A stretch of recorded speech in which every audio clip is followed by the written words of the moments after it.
Bonjour tout le monde, mon prénom est Fabien et je vais continuer mon message sur l'intégrité. L'intégrité dont j'ai parlé la dernière fois.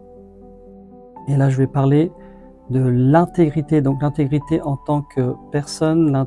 L'intégrité, nous sommes tous, nous devons tendre à aspirer à être intègres dans notre cœur autour de nous.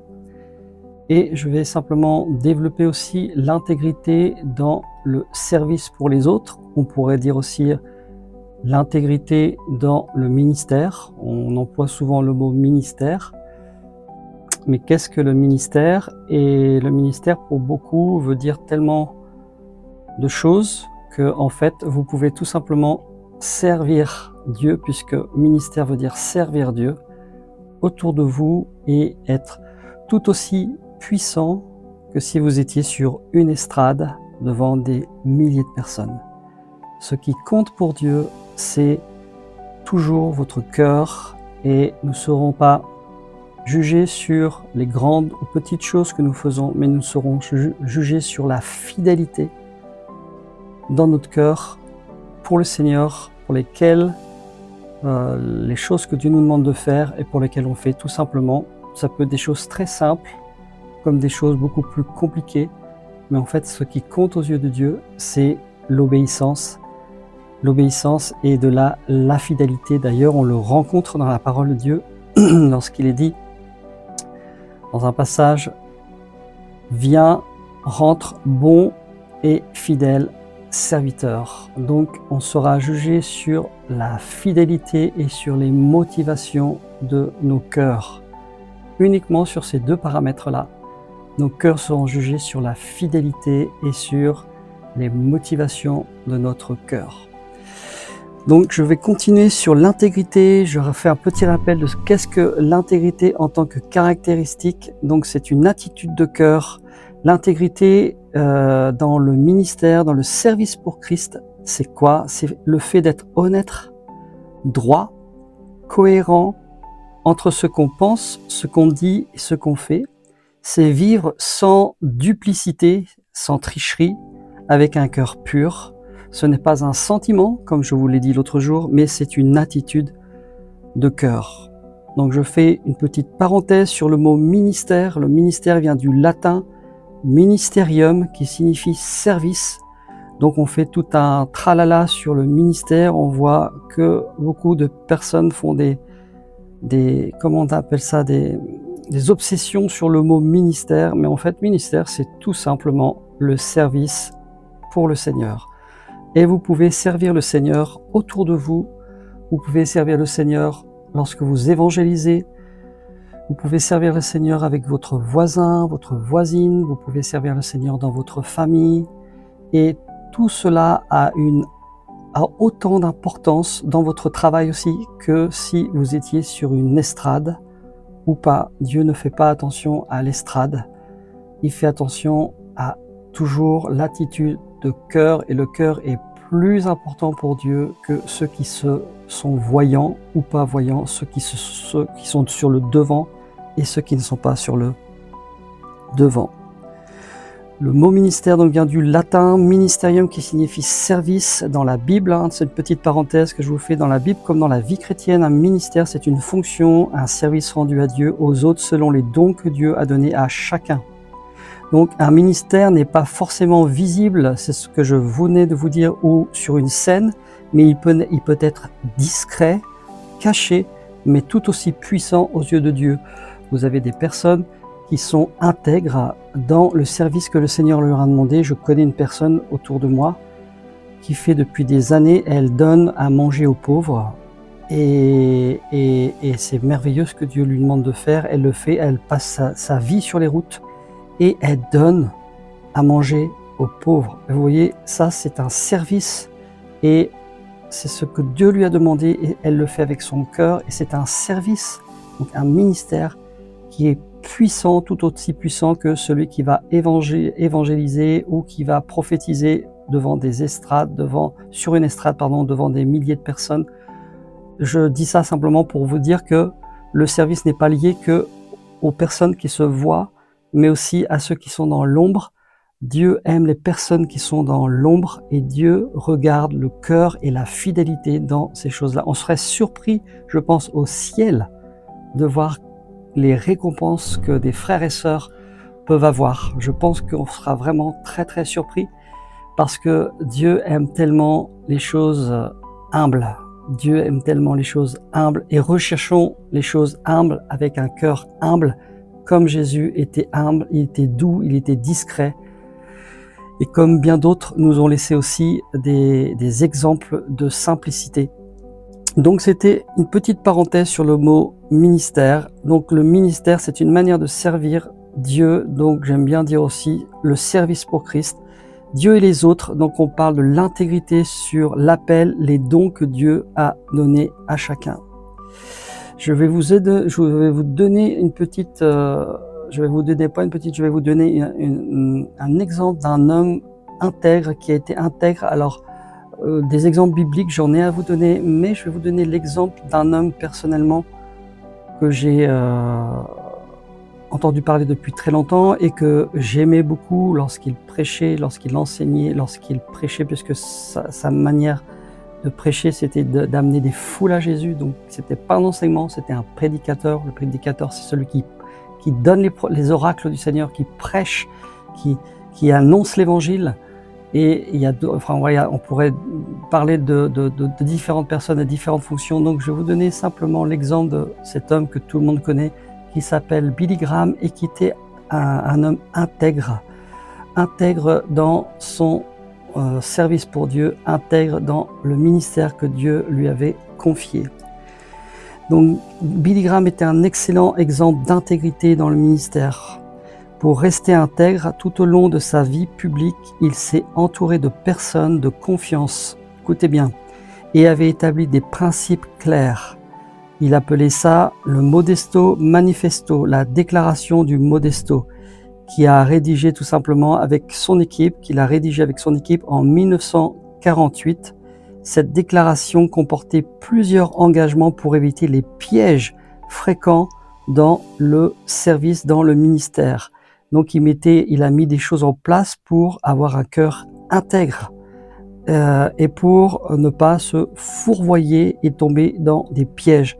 Voici ce qu'ils ont mis en place pour protéger leur intégrité. Donc Billy Graham avait une équipe et il avait 4 personnes autour de lui, particulièrement qui l'ont aidé tout au long de son ministère. Les 4 piliers de l'intégrité du pasteur Billy Graham, c'était l'intégrité financière. Et l'intégrité financière, c'est tellement important de souligner cela parce que vous savez, quand vous avez des gros ministères comme celui de Billy Graham, eh bien, vous brassez des millions, hein, des millions d'euros, et puis on connaît les dérives qu'il y a pu y avoir dans des ministères, entre parenthèses, connus, et sans jugement, parce qu'on peut tous tomber nous-mêmes dans des travers.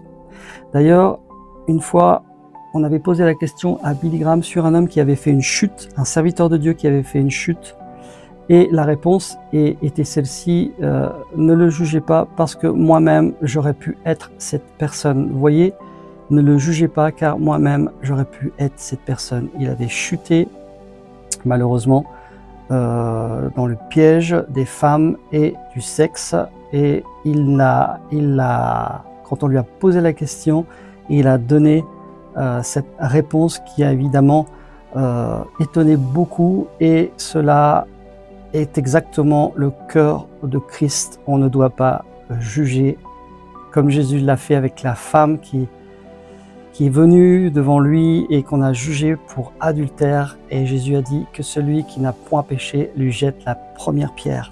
C'était donc l'attitude de Christ en lui. Donc il avait une intégrité, Billy Graham, financière. Il refusait toute malhonnêteté financière, ils refusaient d'être malhonnêtes. Ils ont pris soin que l'argent, donc ils étaient une équipe de plusieurs, que l'argent soit bien géré avec transparence, ça aussi c'est très important, sans manipuler les offrandes ou en tirant un profit personnel. Donc en gros, Il ne manipulait pas les personnes, il ne manipulait pas les offrandes pour en faire un profit personnel, pour avoir un château, 3 avions, ou je ne sais combien de choses. Je vais au paroxysme parce que c'est des choses qui peuvent arriver. Si par exemple, c'est courant en Amérique, il y a des personnes qui sont dans un état et dans un autre état, ils prennent souvent les avions. Je suis pas contre ceux qui s'enrichissent, mais que cela soit fait au contraire avec transparence, sans manipuler les offrandes et pas pour son profit personnel. Donc l'importance de l'intégrité financière. Vous savez, c'est important l'argent parce qu'on n'en parle pas beaucoup, et j'ai entendu un enseignement ou quelque part, parce que bon, je m'enseigne beaucoup, je lis aussi, et en fait, les finances sont quelque chose qu'on parle énormément.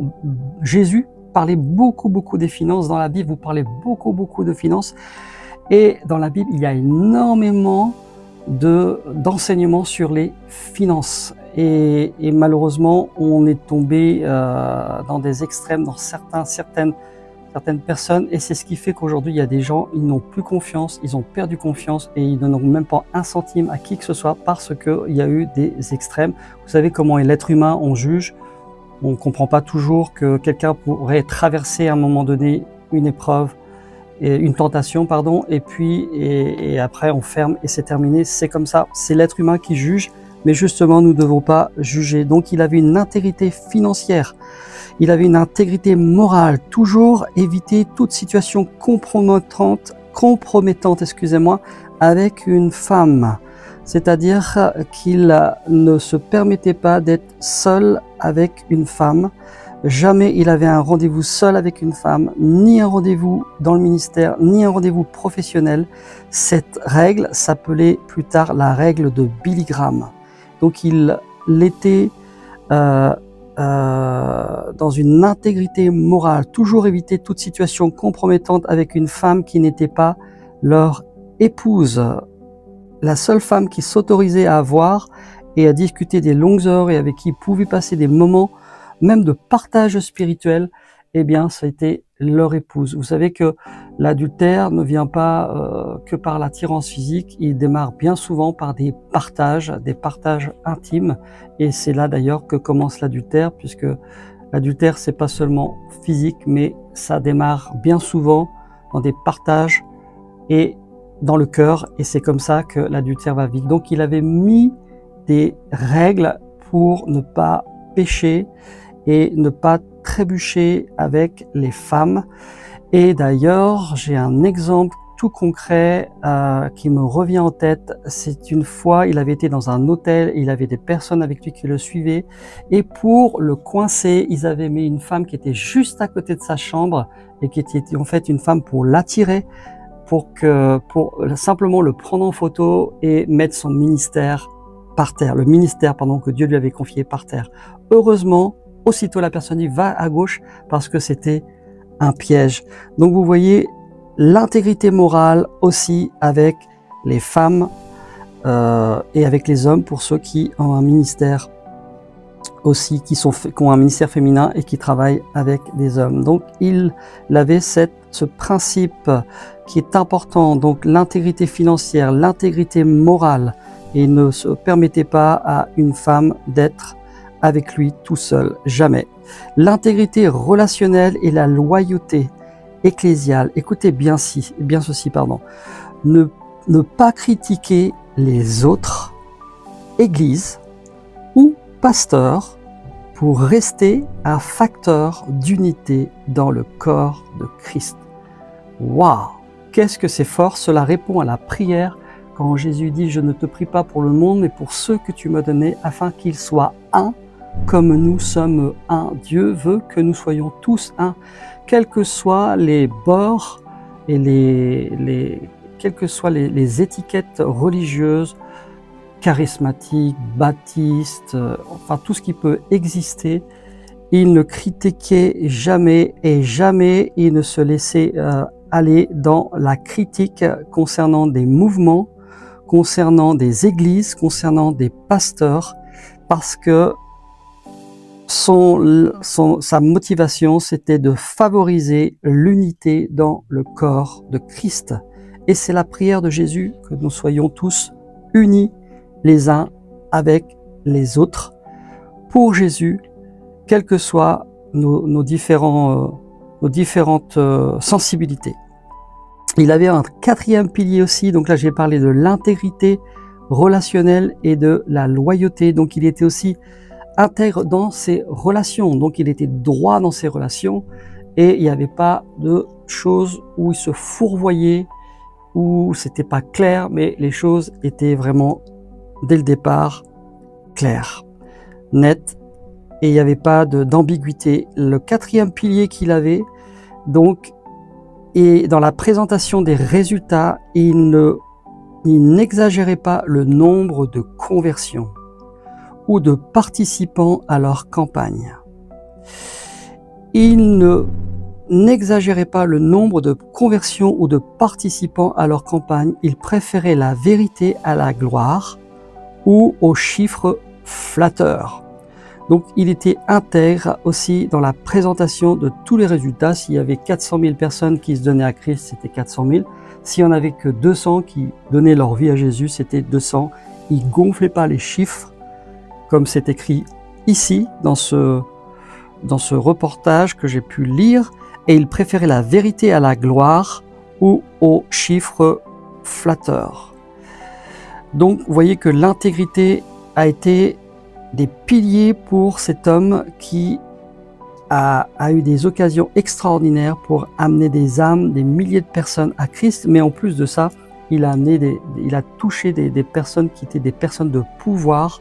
Je crois que c'est le seul homme qui a touché autant de présidents, ou avec qui il y a eu autant de présidents qui se sont courbés, non pas devant lui, mais devant l'onction que Dieu avait mis sur lui. Il y avait des contacts extraordinaires.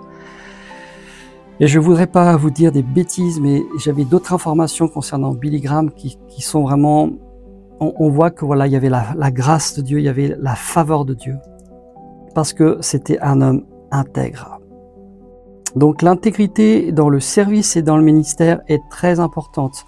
Le ministère, c'est un appel sacré, hein. Ce n'est pas un lieu où on cherche à briller, bien au contraire. C'est un lieu où l'on apprend à mourir à soi-même. On apprend à mourir à nous-mêmes.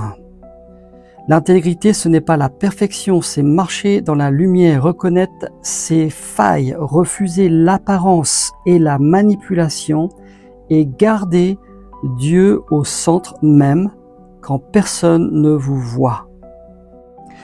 Car ce qui compte au final, ce ne sont pas les foules, ce ne sont pas les titres ou les plateformes, mais que Jésus dise un jour, je vous le disais tout à l'heure, Matthieu 25, verset 21, « C'est bien, bon et fidèle serviteur, rentre dans la maison de ton maître. » Comme je vous le disais tout à l'heure, on sera jugé sur notre fidélité. Fidélité à quoi? Fidélité à faire ce que Dieu nous demande.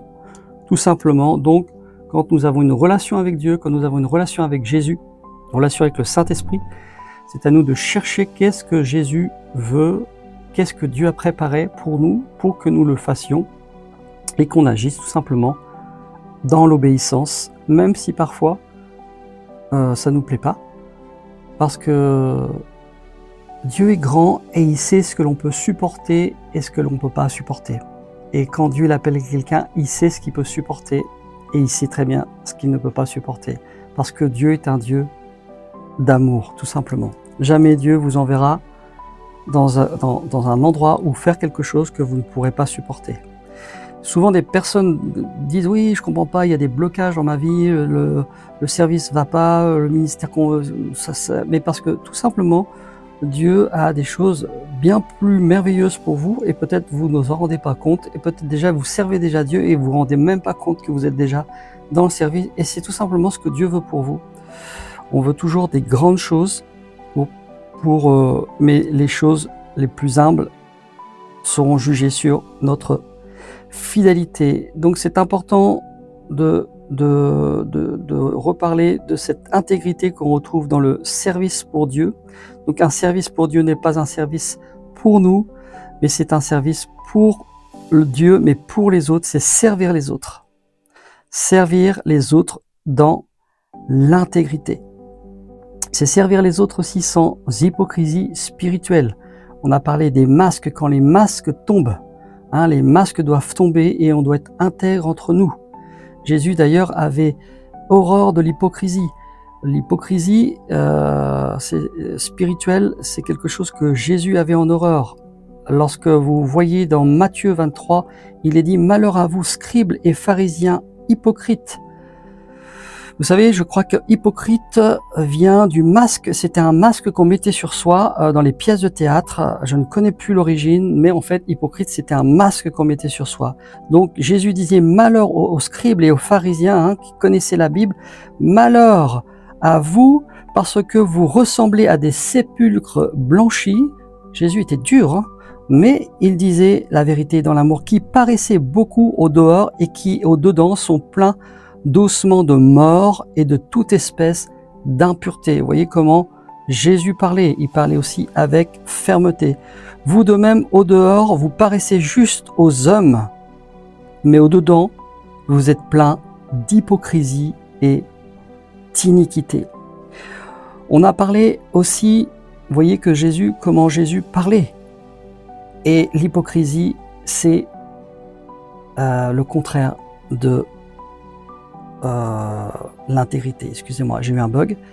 L'hypocrisie, c'est le contraire de l'intégrité, ou l'intégrité, le contraire, c'est l'hypocrisie. Vous voyez comment on doit tous aspirer à être intègre, et quand je parle d'intégrité, je vous parle à vous, mais je vous parle à moi, et quand je vous parle, d'ailleurs, des fois je réécoute ce que je dis en enseignement, et même encore ça me parle, et je dis merci Seigneur, parce que ça me parle à moi, ça parle aux autres, et le but c'est que tous ensemble nous puissions avancer avec Dieu, et qu'on puisse grandir. Je vous ai parlé tout à l'heure de l'intégrité que Billy Graham avait dans les finances, qui est très importante, et vous voyez ce passage aussi dans Acte 5, versets 1 à 11, où Ananias et Saphira, ils avaient un terrain, et vous savez, dans Acte 2, ils devaient tous mettre tout en commun, c'est-à-dire qu'il y avait des pauvres, et il y avait, en fait, c'était un réveil qui vivait, il y avait vraiment des choses extraordinaires, et pour pas que personne puisse ne rien avoir, et ben ils mettaient tout en commun.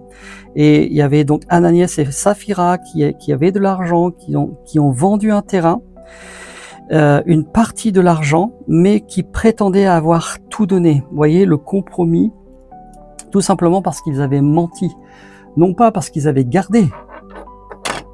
Dieu n'aurait pas été contre le fait qu'ils gardent des choses, mais simplement qu'ils avaient menti. Ils avaient menti donc au Saint-Esprit. Et malheureusement, la suite, pour ceux qui connaissent, c'est qu'ils ont été frappés de malédiction et ils sont morts. Pierre, par révélation, expose leurs mensonges. Ils meurent tous les deux frappés par Dieu car ils ont menti non aux hommes mais à Dieu. Donc là, on voit deux choses. On voit le mensonge. On peut avoir du mensonge dans les finances et aussi on peut avoir un attachement aussi aux finances. Je ne sais pas si vous avez un attachement particulier. En tout cas, ils n'ont pas dit toute la vérité et ils vendent un terrain et ils ont gardé une partie de l'argent tout en disant qu'ils avaient donné tout et qu'ils avaient tout donné. Et vous voyez comment on peut pas être, on peut pas mentir à Dieu, on peut pas mentir au Saint-Esprit, c'est pas possible. Comme je vous le disais, Dieu lit les cœurs. L'intégrité donc dans la gestion de l'argent est très importante. Pourquoi? Parce que l'amour de l'argent est une racine, c'est la racine de tous les maux. Et quelques-uns, en le convoitant, se sont égarés, 1 Timothée 6,10, loin de la foi et se sont jetés eux-mêmes dans bien des tourments. Vous voyez des personnes qui se sont fourvoyées dans l'argent. Alors on rencontre des personnes qui au départ, Dieu leur avait donné des visions, des choses comme ça, et puis l'argent n'est pas arrivé, donc après on se rend compte qu'il y a toute espèce de choses qui sont mises en place pour que l'argent arrive, alors que en fait lorsque Dieu donne une vision, il donne la provision. Vous savez, si vous êtes appelé à avoir un grand bâtiment, ça sert à rien de faire les pieds et les mains pour avoir ce grand bâtiment. Dieu a dit que vous l'aurez, bien sûr, on doit être participant des choses que Dieu nous donne, mais on doit être intègre et surtout pas jouer avec l'argent.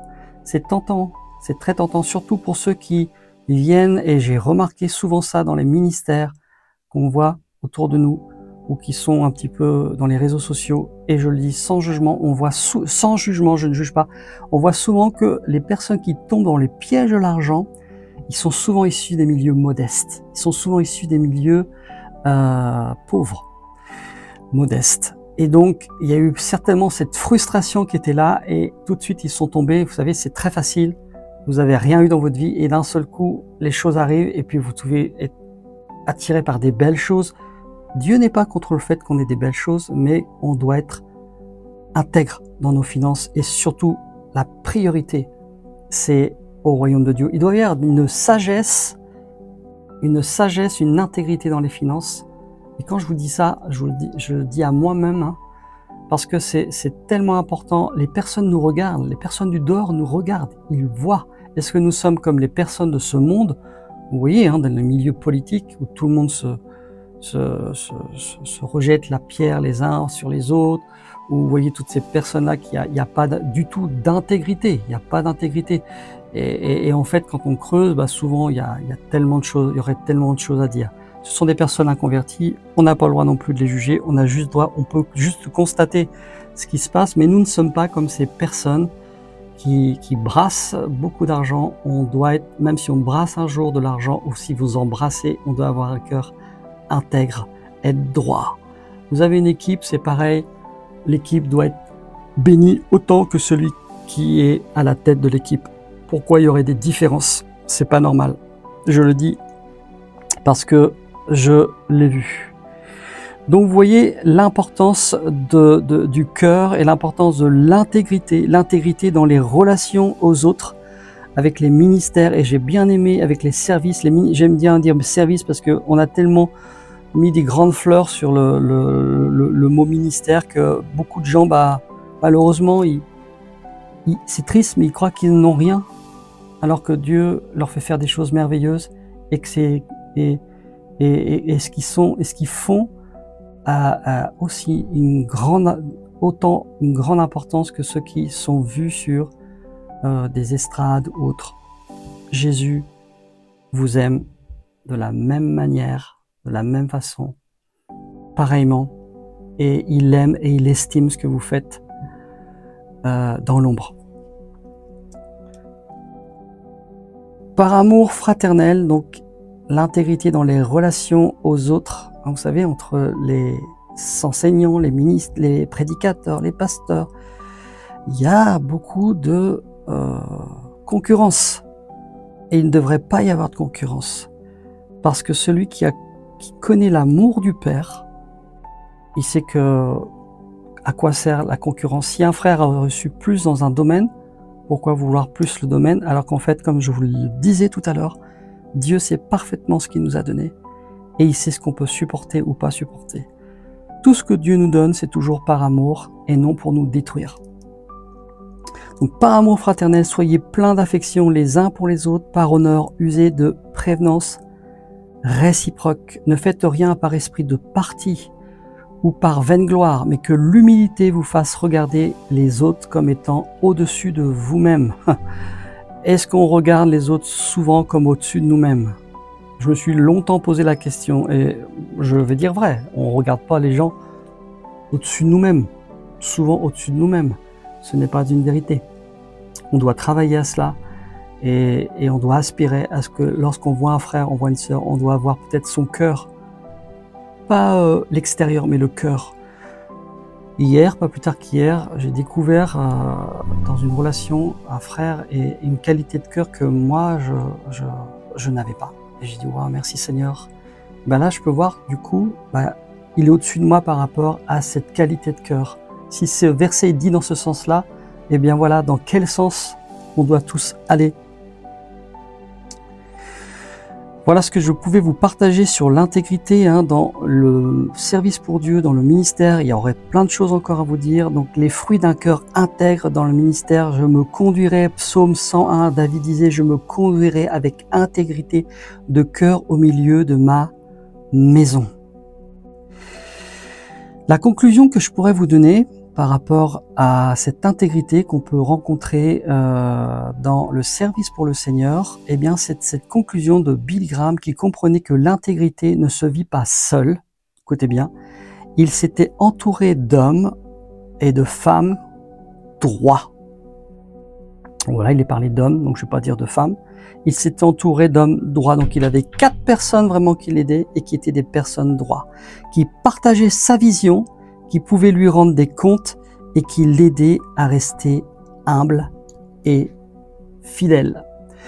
Voilà ce que je voulais vous partager sur l'intégrité. Donc il avait 4 personnes autour de lui qui lui permettaient, ils se permettaient l'un et les autres, c'était comme des partenaires de redevabilité, hein, et il y avait des échanges, et en fait, ils se rendaient des comptes les uns les autres, et cela leur permettait de rester humbles, fidèles et surtout intègres. Voilà, que Dieu vous bénisse à travers cet enseignement, que le Seigneur nous aide à rester des hommes et des femmes intègres. Seigneur, je te remercie de nous aider à rester des hommes et des femmes intègres. Que cela ne soit pas dit avec le bout des lèvres, mais que nos cœurs aspirent à l'intégrité, à la droiture. Merci Seigneur. Et encore une fois, je rappelle ce verset dans ta parole qui dit « Sonde-moi Dieu et connais mon cœur. Regarde si je suis sur une mauvaise voie et conduis-moi sur la voie de l'éternité. » Que Dieu vous bénisse, soyez bénis, soyez richement bénis, et je vous dis shalom et à bientôt au prochain enseignement. Fabien.